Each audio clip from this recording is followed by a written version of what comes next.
Like, what do you think is perfect, like a perfect Like, balance I think, for it? like, I'm 100% like aware. I know when I went too far with things, like, and it's like shameful. It's like, really, Marina, like that was ridiculous. So like, for example, the Caitlyn thing, like when the play was over and everyone was like, that was obvious that my emotions of us losing and losing and losing, and then she's like low-key punking her team on top of it. Like that was. To really understand why her admission sparked so much discussion, you have to rewind to September 2024 and revisit the playoff matchup between the Indiana Fever and the Connecticut Sun. That game, intense from start to finish, contained a sequence that many viewers didn't fully catch in real time because the action unfolded quickly and cameras followed the ball. But when analysts later broke it down frame by frame, they noticed something most casual fans had missed. There were actually two separate incidents involving Mabrey and Clark, not just the widely circulated shove everyone remembers. The first moment happened during a loose ball scramble. Clark lunged to secure possession, bodies collided lightly, and Mabrey reacted dramatically, stumbling backward and falling as if she had taken a heavy hit. Within seconds she popped right back up, visibly fired up, her posture tense and her expression sharp. That reaction alone hinted that emotions were already simmering beneath the surface. Some viewers interpreted it as competitive intensity, others as exaggeration meant to draw attention from referees. Either way, it set the tone. Because what mattered wasn't just the contact itself, which looked minimal, but the energy shift that followed. Players could be seen talking more, moving more aggressively, and tightening their defensive spacing. It was the kind of subtle momentum change that often precedes bigger confrontations in high-stakes games. Commentators at the time brushed past it, focusing instead on the next possession. Yet in hindsight, that brief exchange feels like the opening chapter of a larger story. It showed that tensions were already brewing long before the headline moment. To really understand why her admission sparked so much discussion, you have to rewind to September 2024 and revisit the playoff matchup between the Indiana Fever and the Connecticut Sun. That game, intense from start to finish, contained a sequence that many viewers didn't fully catch in real time because the action unfolded quickly and cameras followed the ball. But when analysts later broke it down frame by frame, they noticed something most casual fans had missed. There were actually two separate incidents involving Mabrey and Caitlin Clark going for the ball, barely touches Marina Mabrey. Being the flopper and the flailer that Marina Mabrey is, she sells the contact, falls to the floor, and gets up ready to do something.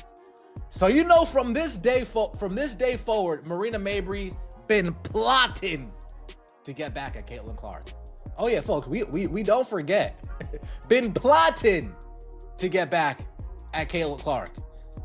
And then Marina Mabrey had her. Fast forward to January 2025, months after the playoff clash had faded from headlines, when Mabrey sat down for an interview that many believe was partly motivated by timing. With free agency decisions approaching and public perception always playing a role in professional sports, she finally addressed the incident directly. She stated that she is fully aware when she crosses the line competitively and didn't hesitate to categorize the shove as one of those moments. Calling it shameful, she explained that frustration had built because her team kept falling further behind on the scoreboard. According to her, the repeated sense of losing momentum created emotional pressure that intensified with every possession. She added that seeing Clark encouraging her teammates and celebrating plays added to that frustration, describing it as the tipping point that pushed her emotions over the edge. On one level, her explanation sounded candid and self-reflective. Athletes often talk about how adrenaline and intensity can cloud judgment during high-stakes games. Yet listeners noticed something interesting in the way she framed it. By emphasizing the circumstances, the score, the momentum, the atmosphere, she seemed to be explaining the cause without fully dissecting the decision. That distinction matters. Explaining why something happened is not always the same as examining how it happened internally. Interviewers didn't press aggressively, allowing her to speak at her own pace, which made the segment feel more like a personal reflection than an interrogation. Fans watching the clip afterward were divided. Some praised her honesty and said it takes maturity to admit wrongdoing publicly. Others argued that the explanation still stopped short of addressing the deeper question of intent. Was it purely emotional reaction, or was there also an element of calculated aggression in that split second? The interview didn't settle that debate. Instead, it reignited it. And in doing so, it reminded everyone that sports controversies rarely disappear completely. They linger beneath the surface, waiting for one comment or confession to bring them back into the spotlight. Watch when Caitlin Clark is trying to create some space. It looked like she just got hit in the eye there. And Marina Mabrey, I missed that one, Idona. Oh, I missed that one too. You guys missed that one? Oh, you guys are just dumb? Can I say that? Yeah, you guys are just dumb. Watch when Caitlin Clark is trying to create some space. It looked like she just got hit in the eye there. And Marina Mabrey, I missed that one.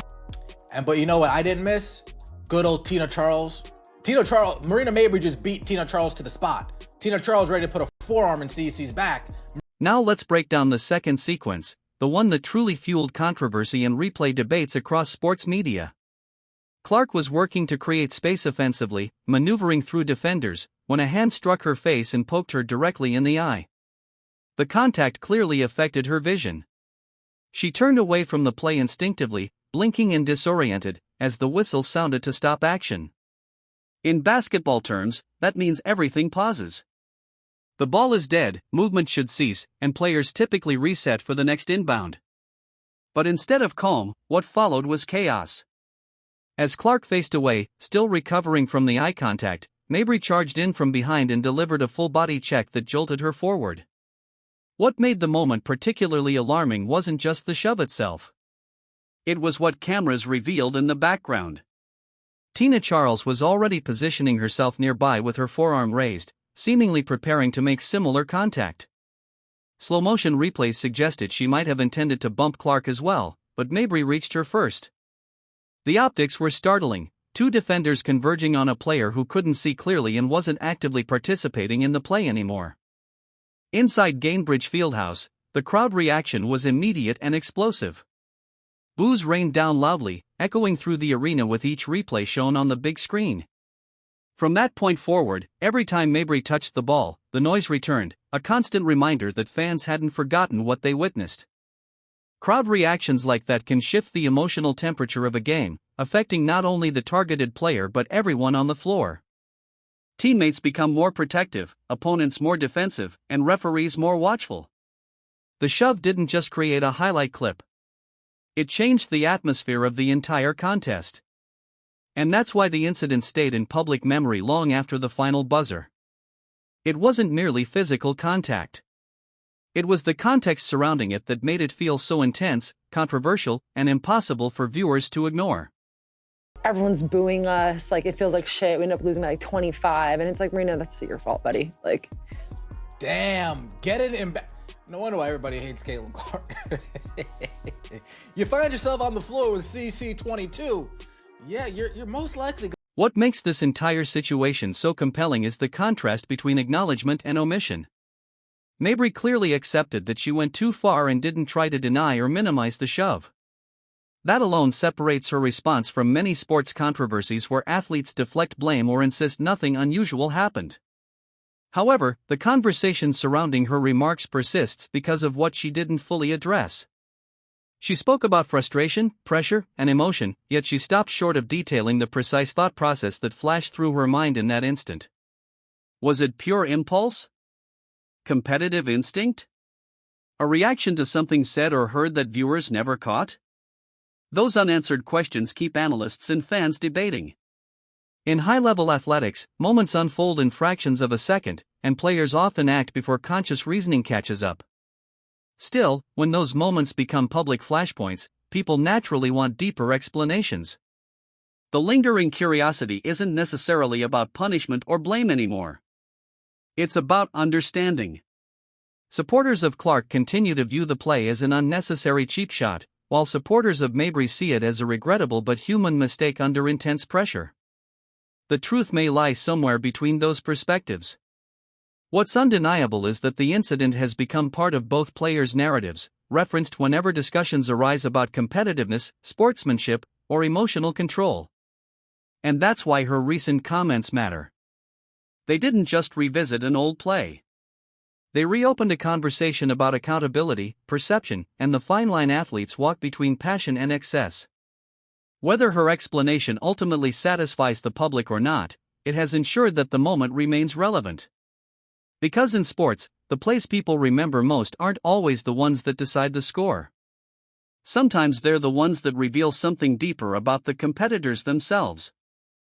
You're most likely gonna end up getting on the tail end of a few highlight reels. Sorry. So you were losing, you were getting punked, and you said, oh, you know what? Let me just check CC in the back. You know what? I'm not buying it. I'm not buying it, Marina. You wanna know why? Because you have a little bit of a pattern, Marina. You know what I mean? You have a little bit of a pattern doing these types of things. Before we get into the internet's reaction. During the same conversation, Mabrey tried to contextualize the moment by comparing it to another on-court altercation she'd been involved in earlier in her career. She described that previous scuffle as an example of intensity that energized her team without crossing into unacceptable territory. In her view, that earlier confrontation had been the right kind of fire, the sort that motivates teammates and shifts momentum positively. By contrast, she acknowledged that the playoff incident went beyond that boundary. She even recalled returning to Indiana for a later game and hearing relentless boos from the crowd, a reaction she said made it clear that fans hadn't forgotten. According to her account, the atmosphere that night felt heavy and hostile, and her team ended up losing by a wide margin. She summarized the experience with a telling remark, essentially admitting that the negative energy surrounding her actions had consequences on the court. That statement was significant because it showed she recognized cause and effect. She understood that her decision didn't exist in isolation, it influenced crowd mood, team morale, and possibly even performance. Yet observers pointed out that while she acknowledged the outcome, she didn't fully analyze the root. She spoke about what happened afterward, the boos, the loss, the tension, more than she spoke about the split-second mindset that produced the shove itself. For critics, that distinction suggested there was still part of the story she hadn't unpacked publicly. For supporters, it simply meant she was focusing on lessons learned rather than rehashing details. Either way, her comments demonstrated that she was aware of the ripple effect her actions created. In professional sports, those ripples can travel far, influencing reputation, fan perception, and even how referees monitor a player in future games. The fact that she openly connected her behavior to later consequences showed growth, but it also highlighted that the incident remains a defining moment people continue to analyze long after it happened.